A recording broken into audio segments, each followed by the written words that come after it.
ఈ అబ్బాయి రోడ్డు పక్కన ఉన్న బండిలో పాన్ కేక్ తిన్నాడు. అది అతనికి 50 సంవత్సరాల క్రితం విడిపోయిన తన తల్లిని గుర్తు చేసింది. తన చిన్నప్పుడు పాన్ కేక్లు వాళ్ళ అమ్మ అప్పుడప్పుడు చేసేది.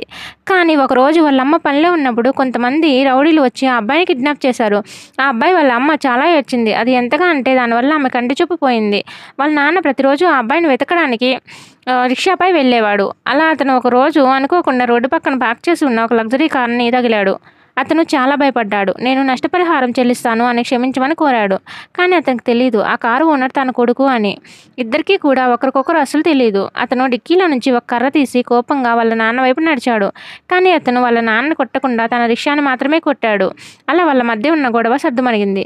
అతను కూడా వాళ్ళ నాన్నలాగే ఒకరి కోసం వెతుకుతున్నాడు అని తెలిసింది. తర్వాత తను ఒక స్నాక్ షాప్ ముందు ఆగాడు. ఆ ప్లేసు ఒకప్పుడు వాళ్ళ అమ్మ షాపు. అతను చుట్టూ చూశాడు. ఒక పాన్ కేక్ ఆర్డర్ ఇచ్చాడు. కానీ అతను వాళ్ళ అమ్మని గుర్తుపట్టలేదు. అతను అది తింటున్నప్పుడు కొంతమంది గ్యాంగ్స్టర్స్ గొడవ చేయడానికి వచ్చారు.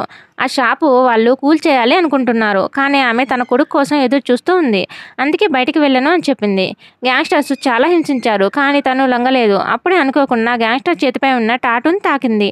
చాలా సంవత్సరాలుగా తనకు దూరమైన తన కొడుకు అని గుర్తుపట్టి ఆమె వెంటనే వాళ్ళ స్టెప్ డాటర్కి వాళ్ళ ఇంటి పేపర్స్ తీసుకురమ్మని చెప్పింది. మీరు ఈ షాప్ని కూల్చండి, నేను ఒప్పుకుంటాను అని చెప్పింది. కానీ నిజానికి తను వెతుకుతుంది టాటూ కాదు, అది ఒక ప్రత్యేకమైన పుట్టుమచ్చ. అది ఆ అబ్బాయి చూశాడు. అతని చేతికి కూడా అలాంటి పుట్టుమచ్చే ఉంది. అంటే తను వెతుకుతున్న తన తల్లి ఆమె అని గుర్తుపట్టాడు. ఆ అమ్మాయిని వాళ్ళు బలవంతంగా తీసుకెళ్తున్నప్పుడు అతను ముందుకు వచ్చి వాళ్ళని ఆపాడు. కానీ అతని బలం సరిపోలేదు. తన పైన దాడి చేయడానికి వాళ్ళు రెడీగా ఉన్నారు.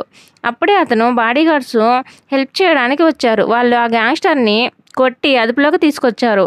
అప్పుడే ఆ అబ్బాయి తండ్రి ఇంటికి వచ్చి చూశాడు. అతను పొరపాటుగా ఆ లగ్జరీ కార్ అతను నష్టపరిహారం అడగడానికి వచ్చాడేమో అనుకుని మోకాళ్ళ మీద కూర్చుని క్షమాపణ చెప్పాడు. అతను చాలా బాధపడ్డాడు. ఎందుకంటే తన తండ్రి అలా తన ముందు మోకాళ్ళ మీద కూర్చుంటే చూడలేకపోయాడు.